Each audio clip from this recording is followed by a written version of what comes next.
the keys are to the glory days at the stick. From who's got it better than us to brick by brick.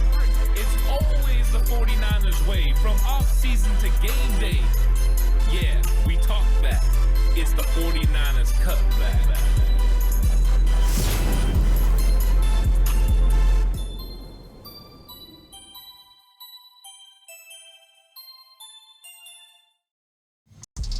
It's 49ers Cutback Podcast time. Welcome to the show, everyone. Well, the 49ers have made a huge move, of course, signing a defensive coordinator. And with that signing comes some fallout. A lot of people not really grasping the idea of Nick Sorensen being the defensive coordinator for the San Francisco 49ers. And then you throw in the fact they hired Brandon Staley to be the assistant head coach. And then people are really deciding that they don't like this. Now, for everyone that's deciding they don't like this, there are others that are taking a wait-and-see approach. There are some that like the move. I don't know what category you fit into. I just know that this was going to be a polarizing move because 49ers had a distinct way that they were going about their defensive coordinator position ever since Robert Saleh took that role in 2017. They knew there was a succession plan. It was going to go from Robert Saleh to DeMeco Ryans. Now, you didn't know that 100%, but that was the perceived notion that that's what was going to happen. It was Robert Saleh would eventually become a head coach. DeMeco Ryans would eventually fulfill that role. And you've seen DeMeco Ryans grow into what he became in the 49ers system and even take the defense to another level. Last year was the first year where the 49ers looked outside the building to bring in a defensive coordinator, and they hired Steve Wilks. And that was a good hire. Steve Wilks is a good defensive coordinator who had a very good track record around the league, including even being a head coach for one season for the Arizona Cardinals. Steve Wilks is well-liked, well-respected, and he was willing to run what the 49ers wanted to run scheme-wise to not mess up the chemistry they have with the defensive players they've already gotten. When you potentially change what you're going to run from 4-3 to 3-4 in your scheme, you can somewhat get some players on your roster that don't fit anymore. The 49ers were trying to limit the adjustments that the players themselves were going to have to make and rely consistently on that defensive coordinator to be the one that makes the change, right? Instead of having 30 players adjust, why not just have one man have to adjust? And so the 49ers went with Steve Wilks, and we know now that that doesn't work out. Wilks and the 49ers defense still had good success. They still played very well this season. There were moments, of course, that didn't go the way the 49ers wanted, but ultimately it doesn't mean it was a bad hire. It just means it didn't work out. Sometimes you just don't know what some of the intricacies are going to be of that defensive coordinator. You think you have a really good feel, and, Kyle Shanahan has usually knocked it out of the park as far as coaching hires. He brings in guys who are eventually going to be impact for his team or for another one. You look at the coaches around the league now that Kyle Shanahan has brought in, given a chance, and then put them out there and let them really make some big-time moves, and you just see that Kyle Shanahan does a good job. Now, the Wilks one didn't work out. The 49ers didn't get their objective done. They didn't win a Super Bowl. The defense didn't play to the level that I think everyone expected them to play. Doesn't mean Wilks is a bad coach. It doesn't mean Kyle Shanahan's bad at finding guys that fit his scheme and what he wants. And the truth is, as a head coach, that is your job to make sure you find guys that you feel comfortable with, that want to run the scheme that you want to run. It all falls on you. You are the CEO. You make the decisions when it comes to coaching staff, when it comes to scheme. And if it doesn't work out, you have to wear it. And so he's going out and he's looking for a guy that's going to fit his scheme and fit his system. And he thinks he's found it with Nick Sorensen. And Nick Sorensen, we'll get into him in a second, and Brandon Staley have unique ability to have different philosophies when it comes to defense. But I think it's going to be an interesting conversation. We're going to get into all that in 1 second. Like and subscribe to the channel if you haven't already. Appreciate it. If you're listening on audio platform, 49ers Cutback on Believe, please give it a 5-star rating. And if you're going to bet with Bet Online. Bet Online continues to be your number one source for all your basketball wagering needs, including pro and college hoops throughout the year. With up-to-the-minute odds, stats, and trends, you can follow your favorite team's path to the playoffs with in-game live betting, contests, and all the best player props. Experience the world's best wagering platform anytime from your desktop or your mobile devices. Head to Bet Online today to become part of the team. And remember to use the promo code BELIEVE, that's BLEAV, for your 50% welcome bonus on your first deposit. Bet Online, the game starts here. And so when it comes to this hire, it's an in-house hire. The 49ers looked around. They looked around the league. They potentially were looking at every single candidate, especially reports coming out that Kyle Shanahan called Bill Belichick. Of course, that didn't work out. Belichick said his focus right now was on doing broadcasting. Then he also reached out to Steve Spagnuolo, who the 49ers just went up against with the Chiefs. And Spagnuolo was in between potential contracts. And of course, he signed an extension to go back to the Chiefs. So Kyle Shanahan was willing to go out there and take a chance on a big time name defensive coordinator that probably would have changed a lot of things. So Kyle was doing his due diligence to say, hey, if this is the moment that we have to make a big time change to get over the hump, I'm willing to do so. Now, of course, those two guys became unavailable, and the options around were a little bit different. Now, of course, you still had a Kansas City name. Merritt was available there. Kyle Shanahan interviewed him. He also interviewed other guys around the league that he potentially thought could fill this role. But he had some internal candidates as well. Now, just as I expected, Chris Kasarik was not really one of those guys. Linebacker coach Johnny Hollins was not really one of those guys. It came down to Nick Sorensen and Daniel Bullock. And to me, Nick Sorensen has made sense for a long time. Sorensen has been with the team for a couple years, but he's been around the league for a long time. 21 years coaching and experience as a coordinator. And that's not defensive coordinator experience, but special teams coordinator experience. And you see guys go different positions and go different tracks. They start in one area and then they go to another. We've seen Eric Mangini be on both sides of the ball, from a defensive coordinator for New England to helping the offense when he came to the 49ers as an assistant. This is a normal phase of football and coaching. You move around. And Sorensen was looking to get to the defensive side of the football, and he's had stops where he's had that opportunity. Now, this one doesn't really surprise me a whole lot. And if you've been listening to the channel for a while, you know that since Sorensen got hired, I believed he was a possibility for the San Francisco 49ers. In fact, I went and got that clip so you can listen to what my thoughts were when the 49ers brought him in. And part of the reason I liked it, he had been with Seattle, and Quadre Diggs had some really good things to say about Sorensen and the potential of Nick Sorensen being with the 49ers. And this is what I thought about him eventually, potentially being defensive coordinator. Yeah, I love it. The reason I love it is because of the response from the Seattle Seahawks, defensive backs. Quadre Diggs was one of the ones that was like really into it. It's like, oh my gosh, the 49ers got an absolute gem. They were coming out, and whenever players start saying things like that about a coach that gets hired, you take a little bit of look at it, which means he could be on a fast track.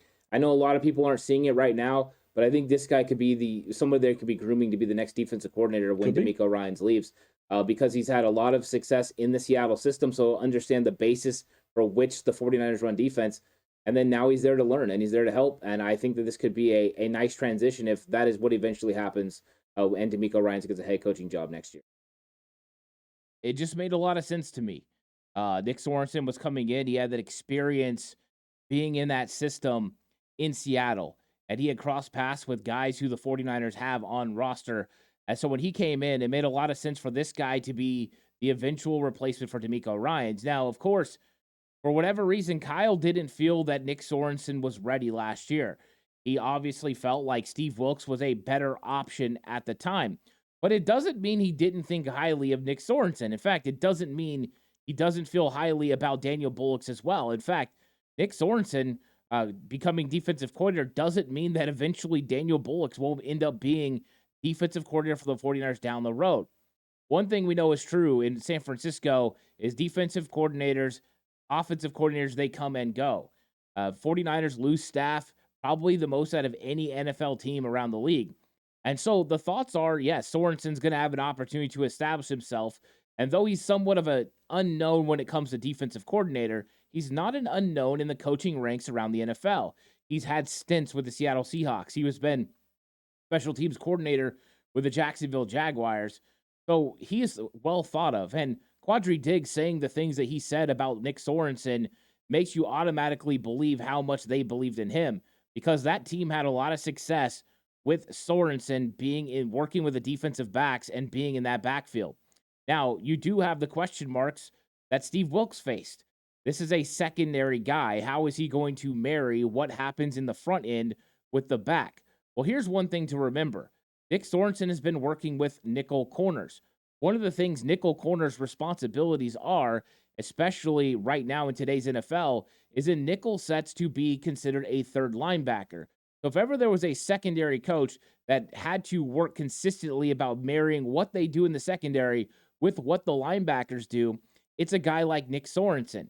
He's had to make sure that Diamara Lenore and Isaiah Oliver and guys who are playing the nickel position also understood their run fits, what they were supposed to do as a third linebacker. So he has to have consistent communication with Johnny Hollins, consistent communication with Chris Kasarik about what the scheme provides, what defensive holes are for the nickel corner to take care of.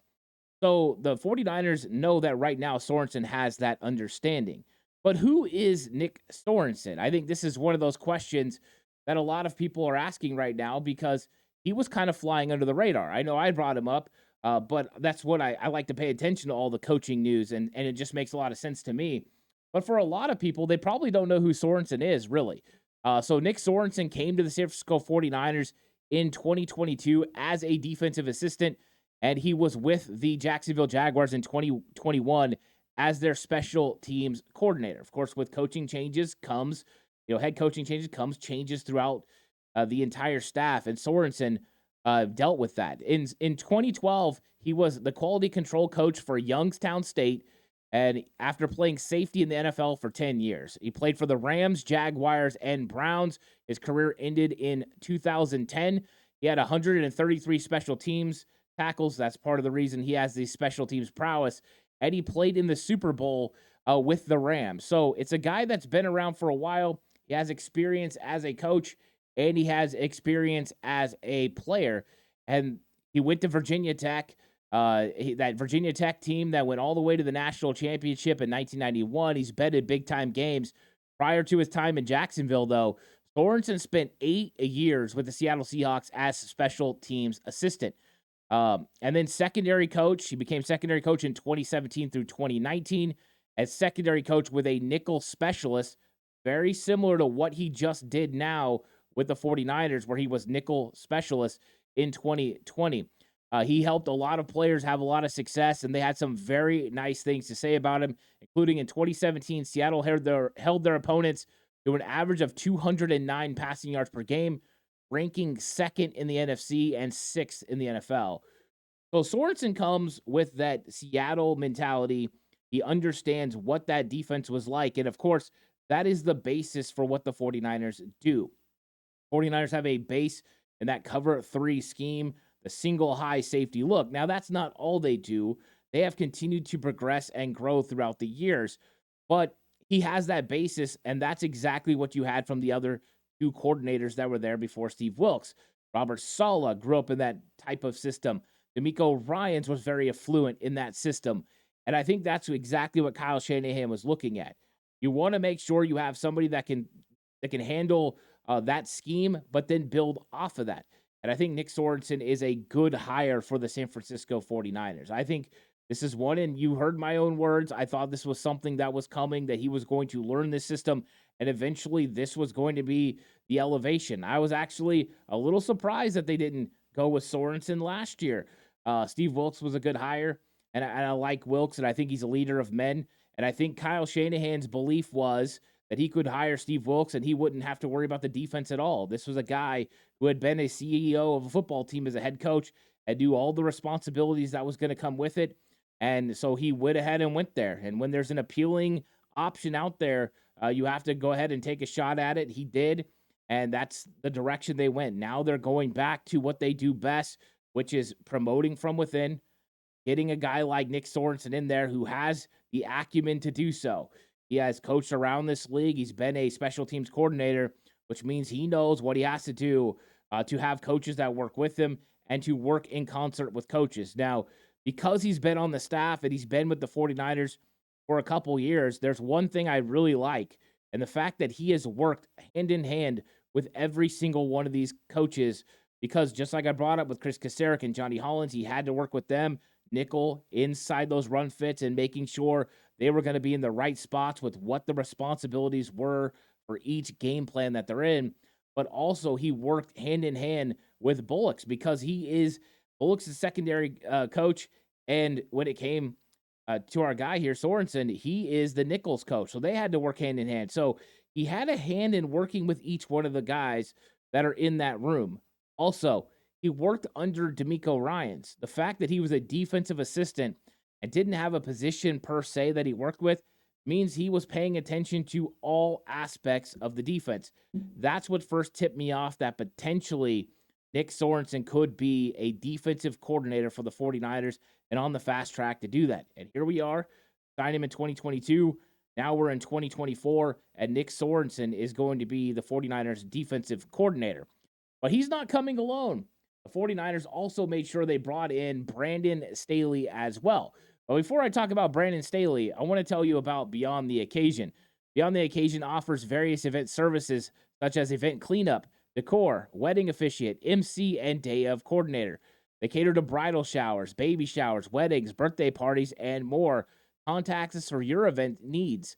So contact Beyond the Occasion and get your event taken care of. Are you going to have a draft party? Maybe you want to hire Beyond the Occasion to go ahead and decorate, to tear it down, clean up, everything that you need. They can do it for you.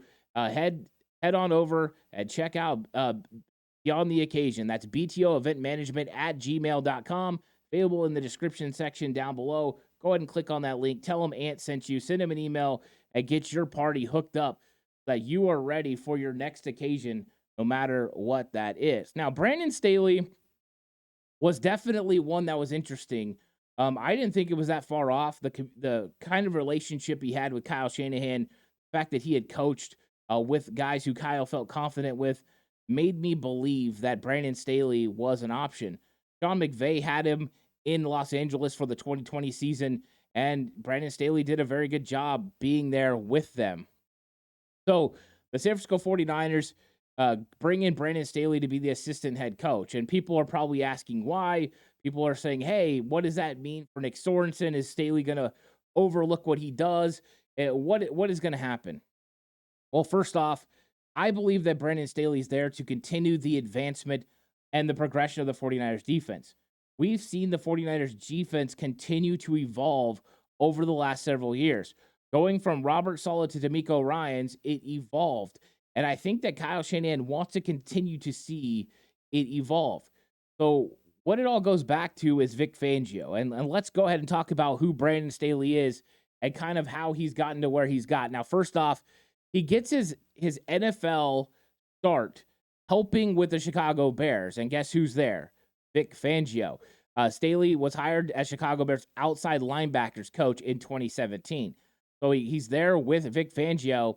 And then in 2019, he goes with Vic Fangio over to the Denver Broncos as their outside linebackers coach. So you see that Vic Fangio brings Staley with them from Chicago to Denver. So this is a Vic Fangio guy. What does Vic Fangio do? He runs a lot of 3-4. He runs a lot of quarters. This is the type of defense that Vic Fangio runs. We're very familiar with it because of what he did with Jim Harbaugh. But Fangio is a guy that Staley definitely learns from. And then in 2020, Staley gets hired by the Rams as their defensive coordinator, and he replaced Wade Phillips. He's only there for 1 year as coordinator, but he helped guide the Rams defense to first in points, total yards allowed, and made him a very attractive head coach around the league. Brandon Staley, of course, gets hired by the Chargers, and that's where everyone sours on Brandon Staley. Not a lot of success with a very talented team, especially once they got Justin Herbert. The expectation is that defense should have been a lot better with Brandon Staley at the helm, and that team should have been better. And you can look at that around the league. There's failed defensive coordinators as head coaches who are still great defensive coordinators. The man that he took over for, Wade Phillips, is one of those guys. Never a great head coach, but a fantastic defensive coordinator. Steve Spagnuolo with the Chiefs, a failed head coach, but a fantastic defensive coordinator. Sports in Cleveland, a failed head coach, a great defensive coordinator. So just because he failed at being a head coach in Brandon Staley doesn't mean he's not going to be a good coach for your roster and for your coaching staff. Look at Raheem Morris. Never had success as a head coach. He goes on defensive coordinator for a while. Now he's getting another opportunity. So I don't think we can take what Staley did as a head coach and think that is going to determine how he is as an assistant for the 49ers. Now, I found it interesting that Kyle Shanahan makes him the assistant head coach and not defensive coordinator. And I think I know why. Because even though Nick Sorensen is the guy that he wants to be the defensive coordinator and have the principles of that defense that he first started with Robert Saleh, he wants to continue to evolve. And one of the key factors in having Sean McVay hire Brandon Staley in 2020 was the fact that Vic Fangio figured out how to stop that 2017 Los Angeles Rams offense. The Rams go to the Super Bowl. Maybe it was 2018. They go to the Super Bowl and they lose to the New England Patriots. They get shut down. Vic Fangio, weeks earlier, had completely shut down that offense. And that's why he gets the job with the Denver Broncos. That Bears defense shut him down. Staley's on that staff and learning. So once Vic Fangio figured out how to stop Sean McVay's offense, Sean McVay wanted to bring someone in that he could learn from that runs that system and then evolve his offense. Well, that's why Staley gets that job. He learns a lot. And then now teams have figured out the Vic Fangio defense. But some of the principles and some of the basis for what they do are very much prominent in the way that people are running defense right now. So here you get Nick Sorensen. You bring him in. He's going to have a little bit of a learning curve. You have Staley, who's done it before. And what that does is now you get a cohesive unit of those two working together.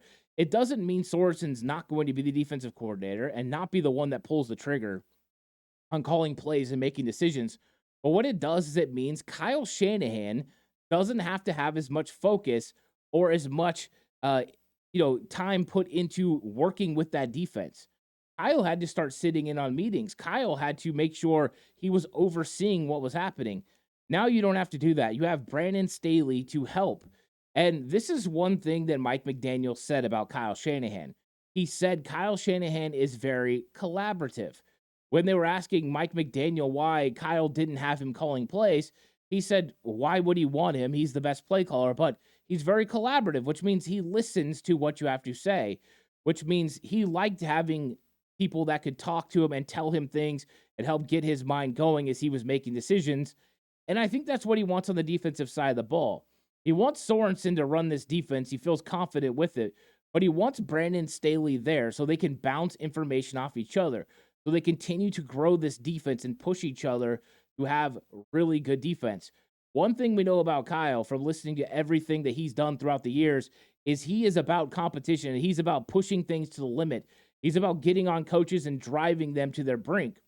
So why wouldn't he want these guys to come in and work together collaboratively to come up with the best possible defense? Truth of the matter is, he probably sat in there and liked a lot of the things Brandon Staley said, a lot of his philosophies, a lot of his scheme. And he sat there and he listened to Nick Sorensen and he thought he was the best for the job. And he thought, what if I could hire Nick Sorensen and then get some of the aspects of what Brandon Staley's saying involved in our defense because I like that too. But what did he do? He went and he got the best of both worlds. He got the defensive coordinator that he thought was the best for the job, and he got a new assistant head coach that he felt could oversee the defense and work collaboratively with Nick Sorensen to make sure the defense was the top level that it could possibly be. I think Kyle Shanahan did his due diligence. He made sure he was going to get the right guy. Yeah, if Bill Belichick would have been available, he would have been the right guy. Kyle would have never had to worry about the defense. That wasn't available. Kyle wanted Spagnuolo. He would have never had to worry about the defense. Couldn't. Well, now he doesn't have to worry about it either because he's got these two guys that are going to work together. Brandon Staley is going to make sure that he does what Kyle Shanahan wants to do and reports to Kyle what is going on with that defense. And it's not an oversee. That's not what it's about. It's about collaboratively working together. And sometimes it just takes more minds to get it done. So I like this.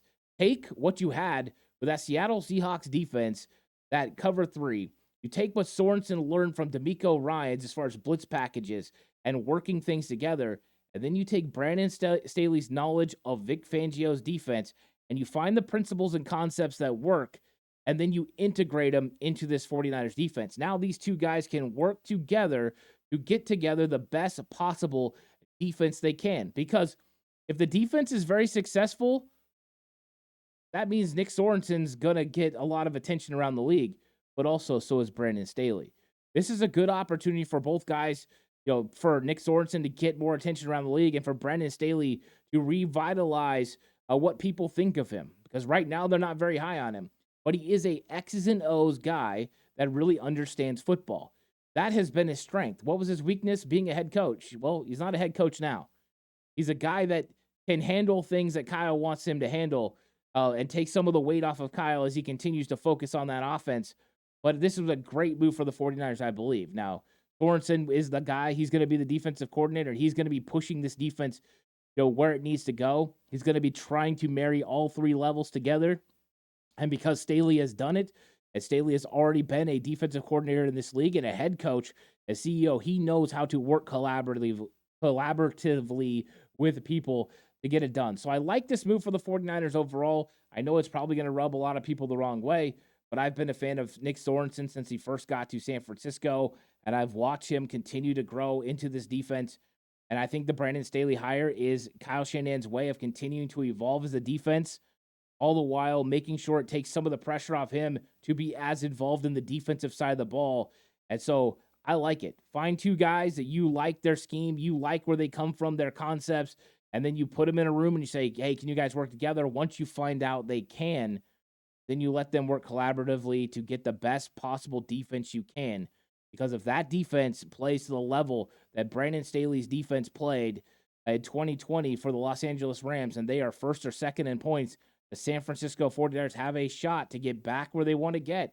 Now, there's a long way to go, but this is the first step in doing that. 49ers make the hire. Kyle Shanahan goes out and gets the guys that he wants to get, so he doesn't walk away with just Brandon Staley or just Nick Sorensen, but both. So thanks, guys, for watching this episode brought to you by Bet Online. The game starts here. Please like and subscribe to the channel if you haven't already.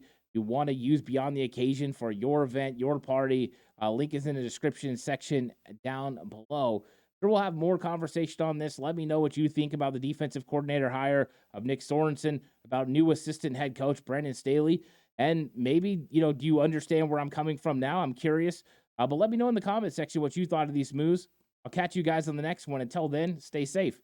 And remember, the right way is always the 49ers way.